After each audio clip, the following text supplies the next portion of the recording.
What's going on, man? It's your boy Jay Holley, and we are back. Another episode of Unfiltered with Jesse Holley, episode 25. Thank you. You are far too kind. You could have been anywhere in the world, but I am so glad that you are here with me today. You know what you got to do, man. Like, subscribe, comment, share, tell a friend to tell a friend. Mr. Fourth and Long, Instagram, Facebook, Twitter.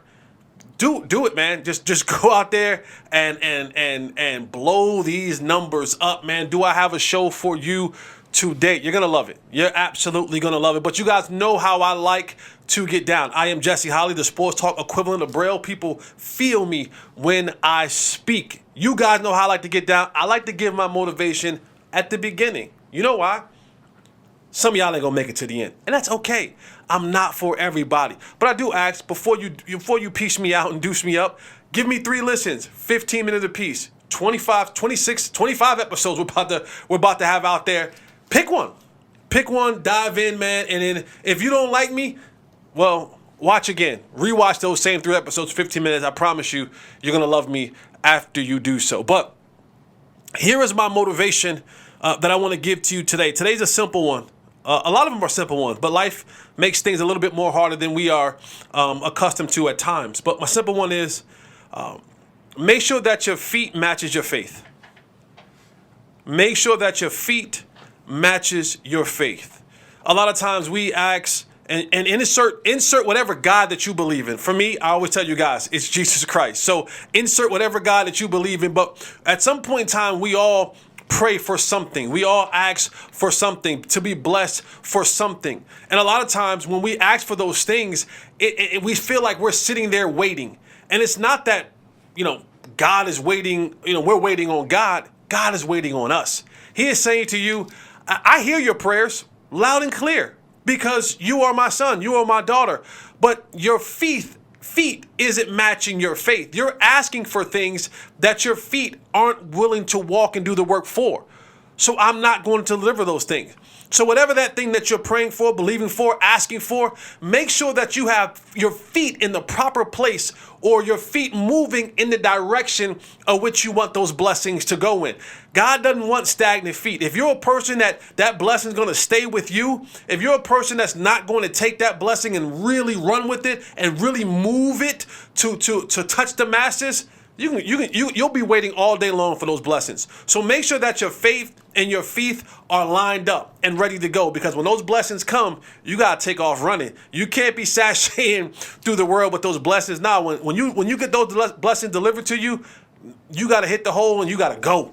You gotta be out the gate in 88. You really gotta make a beeline for whatever those things that you prayed for and asked for, because when they get delivered to you, you can't be shocked, you can't be stunned. You have to be ready to go. All right? So make sure your faith and your feet are lined up. Let's get into this show. Whew. They did it. Despite my lack of faith. I get it, I understand it. The Cowboys barely defeated the LA Chargers 20-17 on Monday Night Football in, where are they playing at now? In Long Beach, Inglewood, y'all. And this game was an interesting game. And I'm going to surmise this game and give you this game in a compliment sandwich. That's how I'm going to give it to you. I'm going to give you compliments and praise. I'm going to give you the ugliness of it, and then I'm going to give you a little bit praise on the way out. Because I think that's what this game kind of had in it. It was like, okay, there was some good, there was some bad, okay, there was some good. So I want to break this game down to you in a compliment sandwich type of form. It was gritty. It wasn't pretty. It was gritty. It was a gritty game. A lot of things could have been done better. But the compliments of this game is Dak Prescott. For however you feel about Dak Prescott, he outplayed Justin Herbert. And Justin Herbert has been put on this pedestal as being one of the top quarterbacks in the NFL. I get it. when you look at Justin Herbert, he is the prototypical. If Jesus was making a quarterback in the lap, he would look like Justin Herbert. 6'5", 230 pounds, can throw the ball all over the football field. A little bit athletic, looks good, got great hair, got great personality. But if we're being honest, Justin Herbert hasn't lived up to the hype. With all of that stuff that he has as far as talent, it hasn't equated to this team being a true contender. They've had that sizzle and no substance. Like you ever go to, what's the restaurant that brings it? Is it Applebee's or Chili's that brings the sizzling food to your plate? Let's go fajitas, man. Fajitas, Mexican food. It's like you hear the sizzle, but then when you get the plate, it ain't nothing on the plate. And that's what it seems like. You're in the restaurant and you're like, man, that smells good. And you hear the crackling and the sizzling coming. And then when they bring the plate, it's just vegetables. You're like, well, no carne asada, no chicken, no shrimp, no cheese, no nothing. And to me, that's what Justin Herbert is kind of turning out to be. All sizzle, no steak. All glitz and glam, no substance. Dak Prescott, and he wasn't the greatest, he outplayed one of the league's favorite quarterbacks last night in that game. And Justin Herbert, he had an opportunity. He had an opportunity to go out there and win the football game. Sacked, interception, back-to-back plays to end the game. He had moments in that game. Oh, by the way, fans, Cowboy fans or whoever, Dak Prescott haters, you saw last night that, other quarterbacks do miss their wide receivers every now and again too. Justin Herbert had multiple, wide open, might I add, wide open. Good route by Keenan Allen, missed him twice. That would have been probably walk-in touchdowns. Missed them, bad. So yeah, it happens. It ain't just Dak Prescott. And I'm not here to defend Dak Prescott because he's had his ups and downs this season. But last night, he definitely outplayed Justin Herbert. Not only did he outplay Justin Herbert, I thought last night, and I have been a staunch believer of Mike McCarthy leading up to this point, hadn't gone so well for me this year. With being the fanboy of Mike McCarthy with his play calling in this Texas Coast offense. Hadn't been the best. But not only did Dak Prescott outplay Justin Herbert last night, I believe he outplayed his coaching. His play last night, he overcame bad coaching. And you even saw it one time when he came off the field, Mike McCarthy looked at him, and I'm no lip reader, but it looked like he said to him, bad play call. Like, that's on me. That's my fault. I put you in the wrong situation. But I thought Dak Prescott's willingness last night to run, I thought his ability to scramble, and when I tell you guys about what I need from Dak Prescott, when I say, hey, I need him to unbutton his shirt, loosen up the tie, step inside the booth, Superman is alive, last night, you saw the ability for Clark Kent to turn into Superman. He made some plays last night with his feet. He had the 18-yard scamper for a touchdown. He had the would-be sack that he spent out of and did a little move and found Tony Pollard for a 60-yard gain on the little pop path that he found him in the middle of the field. It's those plays that come back to you at the end of the game and go, man, what a way to make a play where there was no play. Some of you may not be old enough to remember this. Some of you might. But there was a commercial back in the day, right? And this reminds me of that play that he had to Tony Pollard, the way he scrambled and he was elusive. But there was a play, it was a commercial back in the day where the kid gets into this roller coaster ride and they pull the harness down over top of him and his feet's dangling. And he gets to the entrance and it opens up and he's now a quarterback of an NFL team.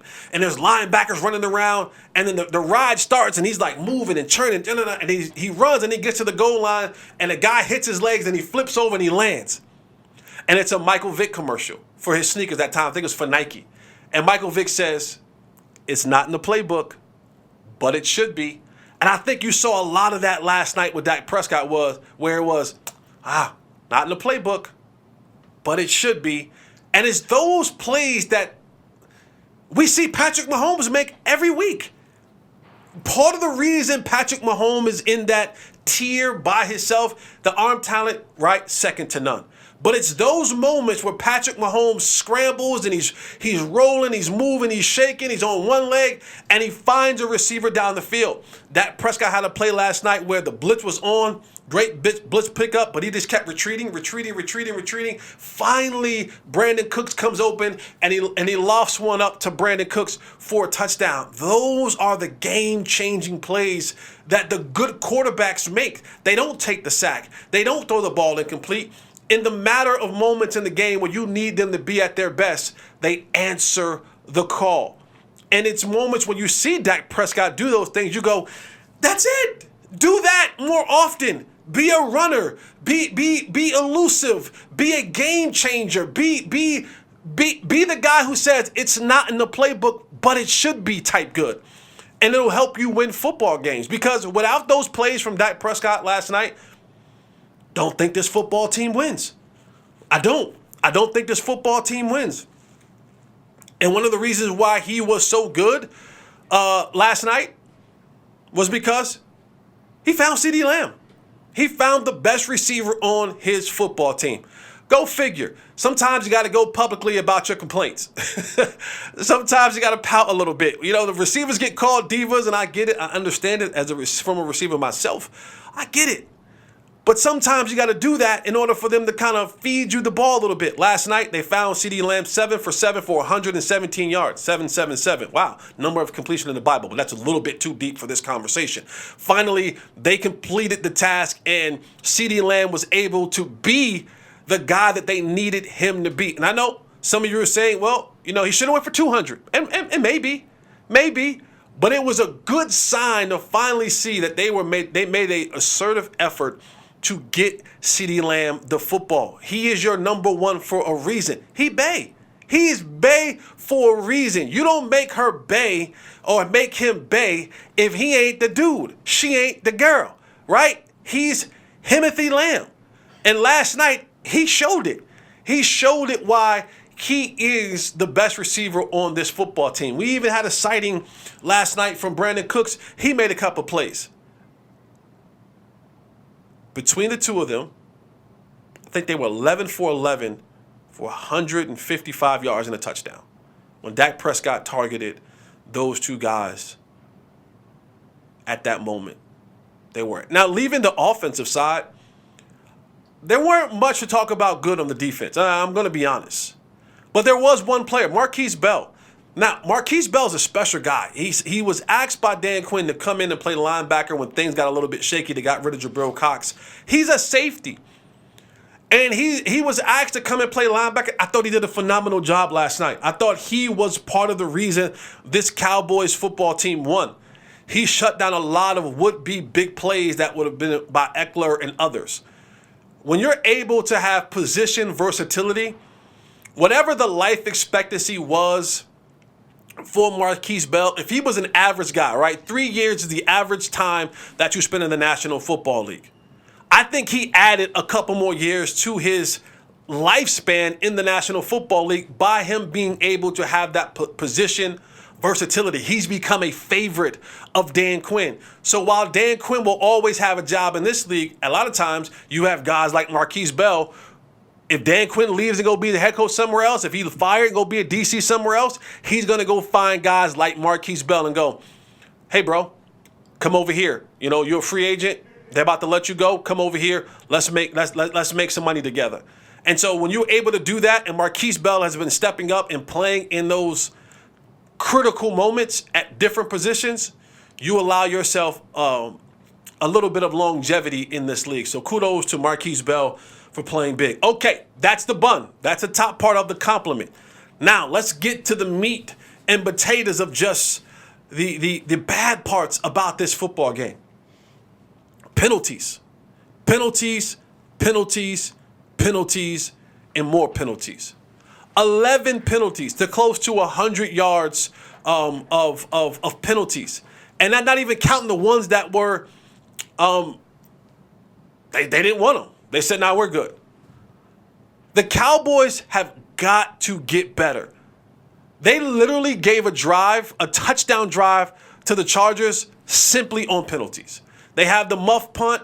We'll talk about that. But it was just penalties. Guys lining up off sides. That part is terrible. Guys holding, guys with hits to the head. J-Ron Curse, your check is going to be light this week, young man. Your check is going to... The envelopes that you're going to get from New York, from FedEx this week with those fine notices in there, thank God it's not December because Christmas might be a little light for the family members. But your check's definitely going to be light this week. But just too many penalties that the Cowboys had, and you gave, when you want to get off the field, you can't extend drives with penalties. On first down, if you get a holding, that's first and now 20. You basically killed your drive. You on first down, if you get a holding penalty on first down, it becomes first and 20. You've pretty much said, to hell with this drive. If we get the first down, it's a miracle. Because most of the time, you're not going to get a first down on first and 20, even if you have 3 downs to do so. You're so far behind the sticks. And that's a drive killer. And when you kill drive, you kill the opportunity to score. You kill the opportunity to change field positions. I mean, pre-snap penalties and the holding penalties are just absolute drive murderers. And the Cowboys did a killer job at shooting themselves in the foot over and over and over and over and over again with these penalties. The one thing about an undisciplined football team, you either say a coach is coaching it or he's condoning it. He's coaching it or he's condoning it. Because if you're undisciplined and you're constantly making these penalties and you find yourself at the top of the league of being the most penalized team, a coach is either coaching it or condoning it. And if that's the case, against the really good football teams, if you shoot yourself in the foot, don't worry, they're going to shoot you in the butt. You shoot yourself in the foot with the penalty, they're going to shoot you in the butt and finish the job. And you'll find yourself in another game where you're saying, man, we just couldn't get anything going. And when you have these type of penalties, what does it do? It leaves you horrible on third down. 5 of 13 on third down. Drive killers. The penalties, drive killers. When you're trying to convert long down and distances on third down, these type of percentages show up for you. You just can't have the penalties, man. It is an absolute just straight up abortion to what you want to do offensively or defensively. It's a killer. It is a killer, man. And this team has found itself in the last couple of weeks being extremely penalized. And that can't be a formula of success, because when you play the really good football teams, you got to be disciplined. You have to be willing to do the right thing consistently, or you'll find yourself on the losing end of things because of penalties. Michael Gallup, boy, as I was preparing for the show, I was asking myself a question. How much do you go in on Michael Gallup? And I'm often reminded that this is Unfiltered with Jesse Holley. You guys come here not because I sugarcoat stuff. You guys come here because I give it to you real. And there is something fundamentally wrong with Michael Gallup. I know we get into the he's healthy. There's something wrong. He is dealing with, I think, the football yips. There is something that is wrong. There's a confidence there's something broken in Michael Gallup. And for him to be targeted 10 times last night for 3 catches for 24 yards, I'm going to be honest with you guys. And this is not me being arrogant. This is not me being overzealous. This is not me talking out the side of my mouth. At 40 years old, today, with a good stretch. I mean a good stretch. If you gave me 10 targets in a game today, now I might be in the ICU tomorrow. Not might be. I'm going to be in somebody's hospital tomorrow, unable to walk. But if you gave me 10 targets in a game today, at 40 years old, I'm getting more than 24 yards and I'm getting more than 3 catches. Especially, let's just say half of them were slants. Oh, I'm getting off the line of scrimmage. Michael Gallup has been so bad at the line of scrimmage. And a lot of people are wondering, well, why do they keep throwing him the ball? The defense dictated. They literally say, we're going to double everywhere else. That's going to be the one-on-one matchup that we give up. And as a quarterback, you find yourself going, I mean, I got to go there. I got to throw the ball over there because everything else is not open. This is where I'm supposed to go with the football. Analytics say it. Old-timers say it. Everything says it. And I told you guys this before. He ain't running routes on Revis Island. He ain't running routes on Prime Champ Bailey. No, these are the second, third tier cornerbacks in the league on the opposing team's defense, and he can't win. He cannot win, and that's frightening. Because as a receiver that the Cowboys are depending on, 10 targets, like think about that. 10 targets went his way for 3 catches for 24 yards. And you see him fighting against these DBs because he cannot get off press. And again, this is not the team's best corner that's on him. This is not prime Revis or Dion or Darius Slay or prime Patrick Peterson or whoever the prime DB is. And he can't win. There is a confidence issue that he's dealing with right now. And the Cowboys either have to figure out a way to get him right, both mentally and physically, or you can't play him. But that's the politics side of things that people don't want to talk about either. He's making close to $12 million this year, $11 million this year. It's tough to bench a dude making $11 million. Now, I've seen it done before. I mean, I watched the Giants bench Kenny Galladay last year. I mean, literally say, we're good, bro. We're good. Some teams have different philosophies about how they're going to handle players with contracts, with guaranteed monies and all that kind of good stuff. The Cowboys historically have been one where they don't sit players that make a lot of money, no matter how bad they're playing. They just don't. And a lot of that's not a fundamental coach rule. That's a front office rule. Steven and Jerry are not going to sit players that make a lot of money. And I'm not saying that $11 million is a lot of money, relatively speaking, to the wide receiver market. But they're going to find it hard to believe that I'm going to bench a guy who's making almost $12 million, $11 million, whatever it is, and play Jalen Tolbert. Common sense will go, yeah, if he's better. But then again, you ain't putting out and writing checks for $11 million a season. But Michael Gallup has to get better. I mean, it was bad. This Cowboys defense, you have to drop the name of historic. You're just defense. No more historic talk. No more talk from the guys that are talking on this defense. Because you're not. You're not. You had 1 sack last night, timely sack. I'm not saying that's timely sack. Timely interception, but you're not historic. You're not. You can be good. Historic? Nah. You're too willy-nilly to be historic. Too inconsistent to be historic. Too up and down to be historic.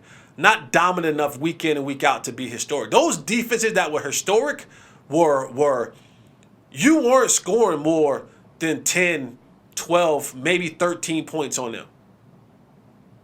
And that's if you had a high-powered offense. If you were Peyton Manning with a high-powered offense or Tom Brady with a high-powered offense and the quarterback ability, you wasn't sniffing 17, 20 points. But the historic defenses, you wasn't sniffing that. The Ravens defense, you wasn't sniffing that. You wasn't. It was like, we got Trent Dilfer. I think they have to don't speak of historic and the defense in the same breath. Let it go. Let it go. That's not a moniker anymore that this defense should be able to hang their hat on. We've seen too many chinks in the armor. There are some players on this defense that are playing well. Osia Odigizua, shout out to you, my guy. Making yourself some bread. Like I said earlier, Marquise Bell, making yourself some bread. There's some other guys that aren't showing up in a way that we need to. God, Lee, where's Mozzie? Is he still in Ann Arbor? I mean, come on. Damone Clark up and down. The safety play, Malik Hooker's been okay. J-Ron, who's supposed to be the leader of the defense, I'm not gonna say supposed to. I'm not gonna. He is the leader of this defense. Donovan Wilson, Stephon Gilmore, you had the big play, but boy, I told you guys coming out of preseason, if anything, if on his interception, everything was in front of him. If he can keep everything in front of him, he's money. If he got to run, he's in trouble. If Stephon Gilmore has to chase anybody, you are in trouble. If it's in front of him, he made a great play last night. Great play last night. Quentin Johnston, big, tall receiver. He was running a stop route. Go figure. Staple in the Kellen Moore offense. Film study. He's going to run to the sticks and stop. That's what Kellen Moore consistently does, what Jason Garrett consistently does. I've been on Jason Garrett's team when they've called out that route, the Harvey route.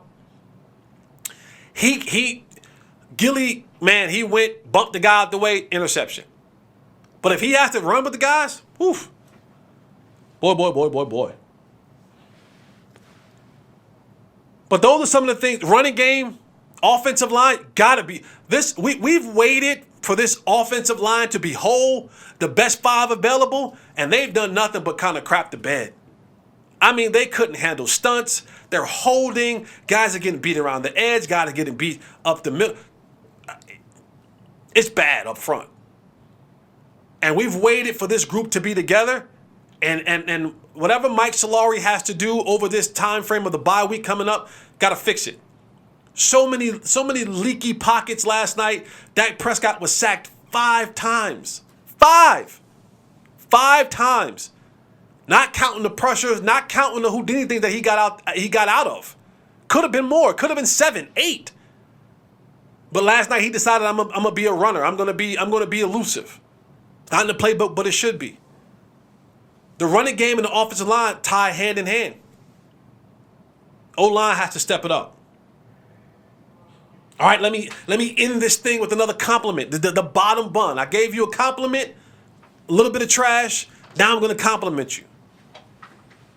Way to go to come back after a tough loss last week. That's how you do it. It's not pretty, but the last thing that you wanted to do was to go into a bye losing 2 games in a row. Quick stat. Cowboys are 10-1 in the regular season after a loss dating back to the 2021 season. A 90% winning percentage after a loss. Best in the league. Last night, moments plus players make history. When you're in these games, you always hear the telltale stories of just make a play. Big-time players make big-time plays in big-time games. The guys who jerseys is in the stores, the guys who are printed on the tickets, the guys who are on the commercials, the guys who you have at the autograph signings, those are the guys who need to make a play. And last night, you had moments in this game where those guys who are talked about, raved about, made plays. And you hear it time and time again. The winning of a game or the losing of a game comes down to 3 or 4 plays that are made or not made. And I think even with the undisciplined, sloppy play that the Cowboys had last night, offensively and defensively, they made a couple more plays than the Chargers. And that's to be commended. To be able to be in these gritty games, to be able to be in these tight, ugly, mucked up games and make just one more play than the opposing team. Micah Parsons on cue. Troy Aikman says, man, it's been a pretty quiet night for Micah Parsons. Haven't heard much from him. On cue, next play, sack. As the Chargers are driving. Very next play, Stephon Gilmore, interception, seals the game. Dak Prescott, 40 yards rushing last night. 40. Making plays all over the football field. Finally, CeeDee Lamb. Guess what we saw, CeeDee? Guess what we saw, baby boy? We saw the bicuspids. We saw $40,000 worth. You were smiling last night. You were happy. You were making plays, tough catches. You were flexing your muscles, and I saw the. I'm scared to do that because quick backstory. A part of one of my teeth are fake. I chipped my tooth a long. I gotta stop doing that. I chipped my tooth a long time ago, and like the ends, I had like the Nas chipped tooth. Y'all didn't know that. I said I'm letting y'all into my world. Like I had the Nas Esco on my joint on the inside. I got good dental insurance.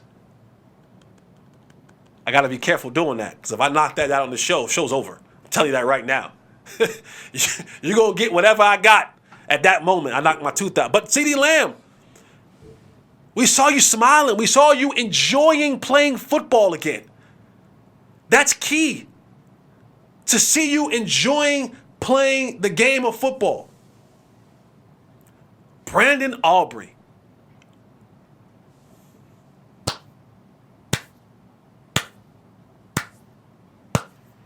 In training camp, we didn't know what we had as a kicker. It was one of the most positions that we had. We've had a little PTSD with kickers. And coming into camp, it was like, oh, this Brandon Aubrey guy, USFL, XFL, and Canada, and soccer player. He was an accountant. He worked at Whole Foods. I don't know if he actually worked at Whole Foods. I think I made that up. I think I actually made that up. But it's good for the story. And we didn't know. He's come out 16 field goals in a row. Right now, Brandon Aubrey is the only NFL kicker in the league that has not missed a field goal. He's 3 away from breaking the record, which is 19 held by Travis Coons in 2015 for the Cleveland Browns. He made 18 in a row. So here we went from a situation where we were like, man, this season's going to be another one of those crapshoot seasons every time the kicker comes up. 16 in a row. Way to be big. Way not to be a distraction, my guy. Way to find yourself in this, in a situation where you become an asset to the team, not a liability. Because we didn't know. It was touch and go all training camp. But now when you come up to kick, I don't want to jinx you, but now when you come up to kick, no one's worried. We're not worried anymore because 16 in a row. Go ahead and go get that. Go get that old that Dan Bailey work. You know what I'm saying? Dan Bailey, go get that 20-something, 30-something. After he missed one, but he went and got it. So to start the career 16-0, 16 straight field goals. So kudos to you, Brandon Aubrey. But overall, not pretty, but that's okay. Sometimes it's not going to be pretty. And you know that if you watch that game, at the end of the game, you saw something. The cameras panned. They had like 3 or 4 shots. You saw Dak Prescott go, thank you. You saw the yell that Mike McCarthy let out. You saw a bunch of guys that was like, we needed this. You saw it on their face, saw it from their emotions. You didn't want to go 3-3 into the bye week. 4-2 sounds a lot better. Makes the bye week a lot easier to deal with. Cowboys are 4-2. With the Niners losing, I know some of y'all are saying, I know what I said. I know what I said about the Niners. If you combine these two, I'll eat my crow next week. Don't worry. But you put yourself back in the situation. Philly loses, Niners lose.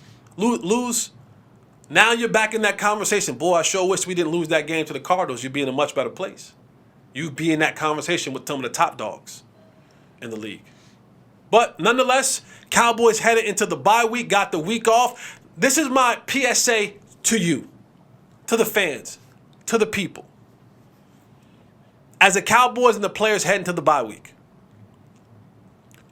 don't be dumb fans. Don't be stupid fans. Don't be irrational fans. It is the bye week.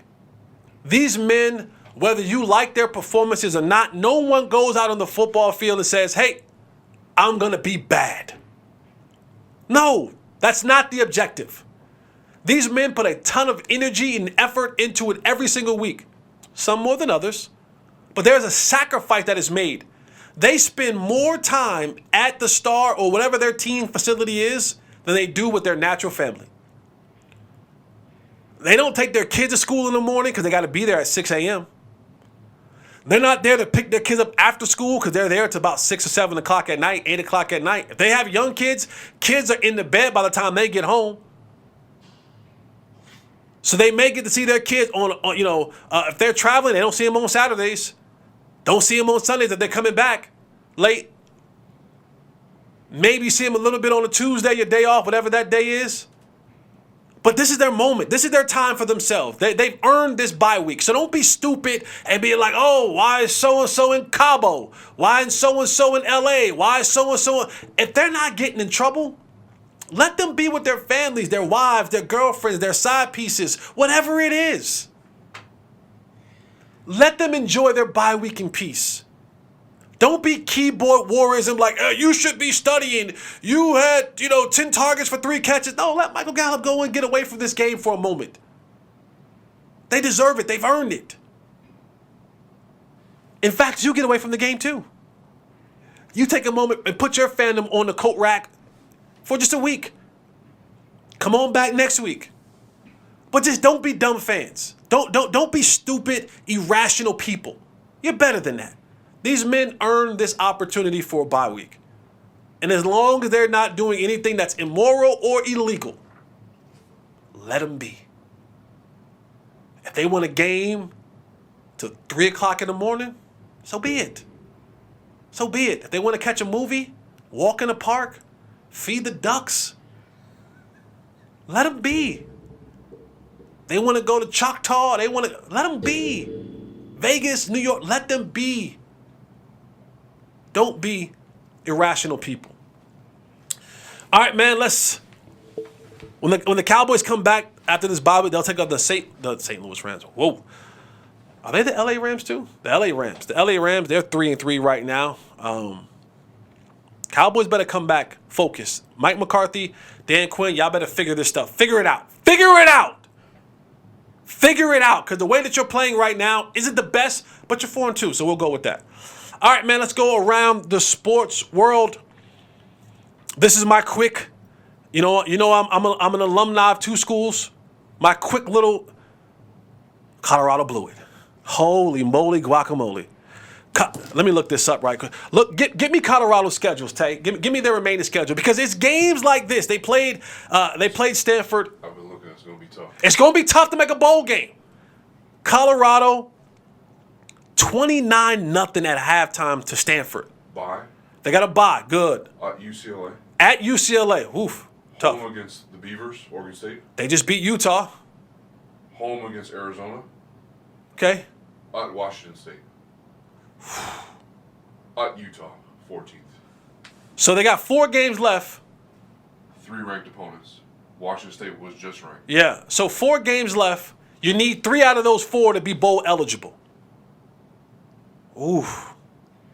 The Buffs blew a game to Stanford up 29-0 at halftime. Sorry, 5 games left. 5 games left. 4. You need 4 of the 5. You need 3 out of 5. Yes, you need 3 out of 5. You got to get 6 to get bowl eligible.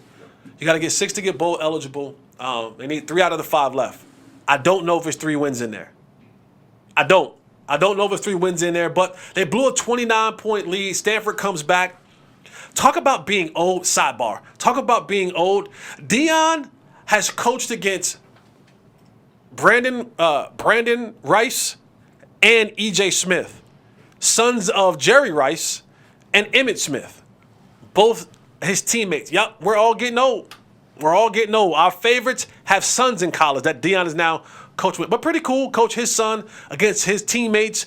And they were kind of rivals at some point in time because of the Cowboys Niners thing back in the day. But, yeah, they blew a 29-point lead. 29-point lead. That was ugly. My true alma mater, we talked about it. Tez Walker, University of North Carolina, 6-0, go Heels, number 2 in the ACC. There's no division in the ACC, so if we keep this up, we don't play Florida State this year, so we can meet Florida State in the ACC championship. 6-0 right now.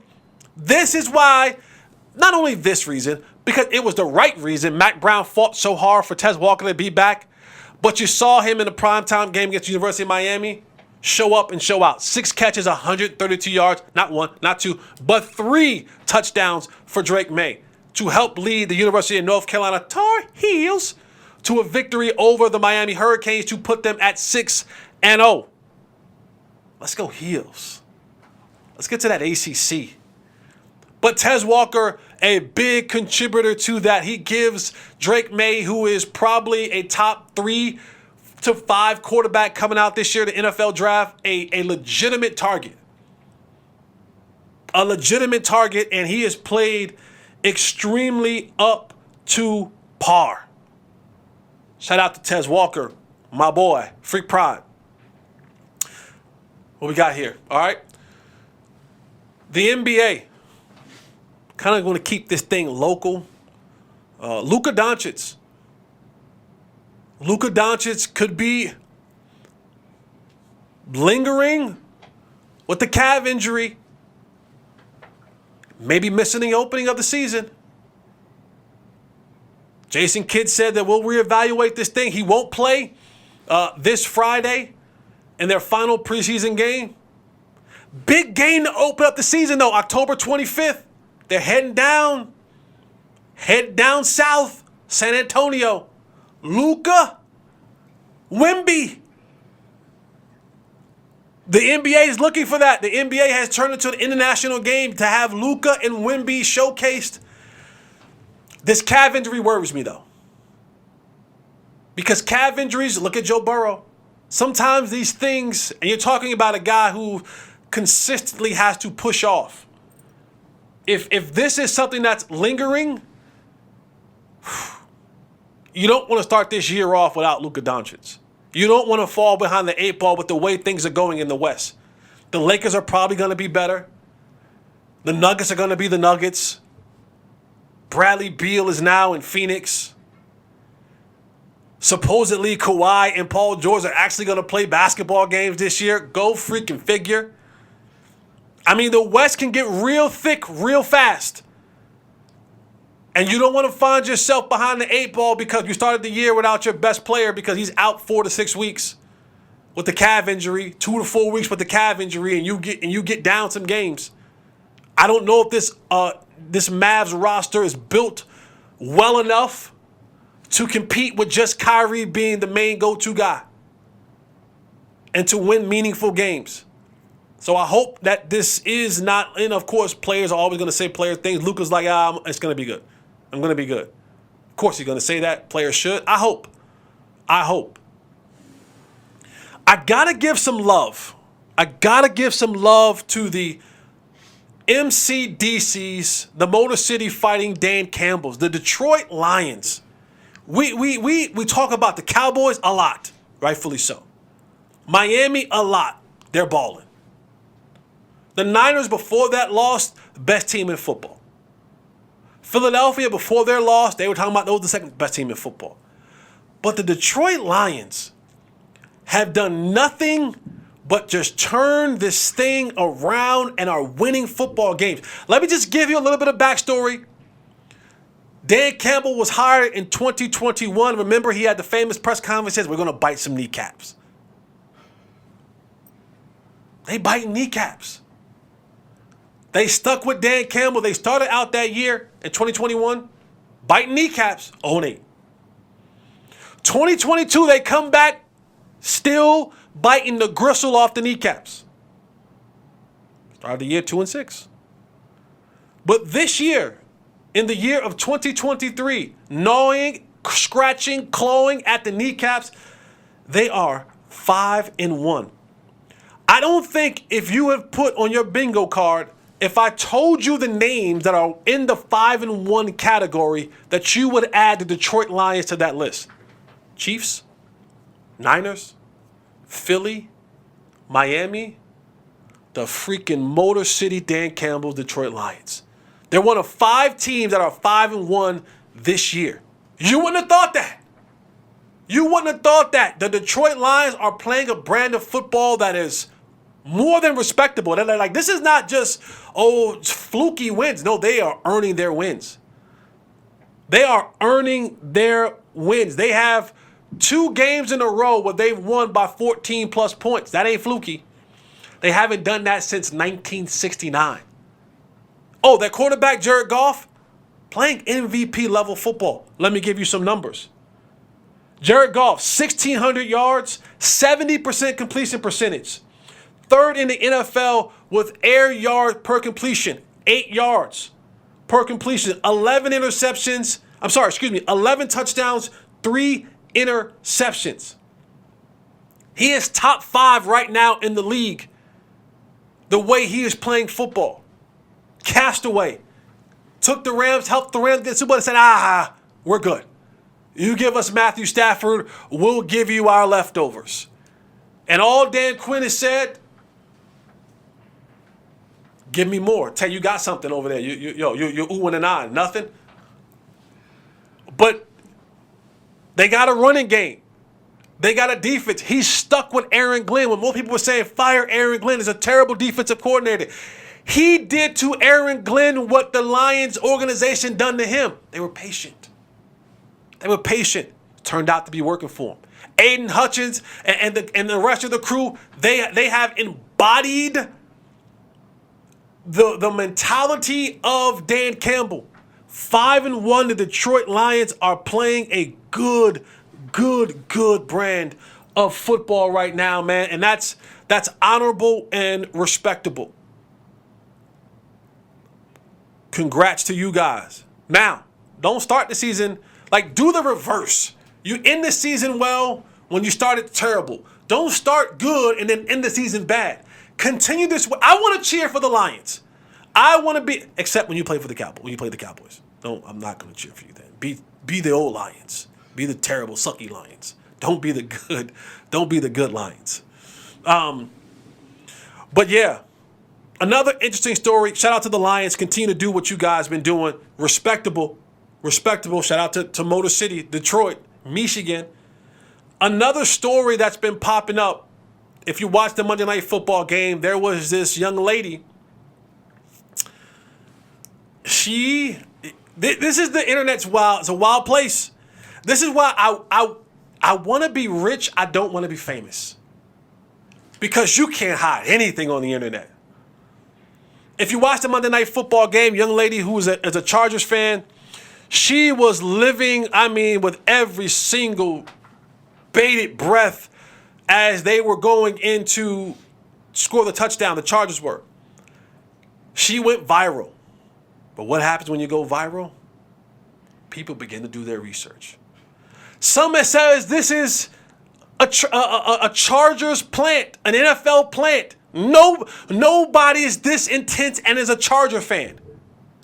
Well, she was on the Pat McAfee show.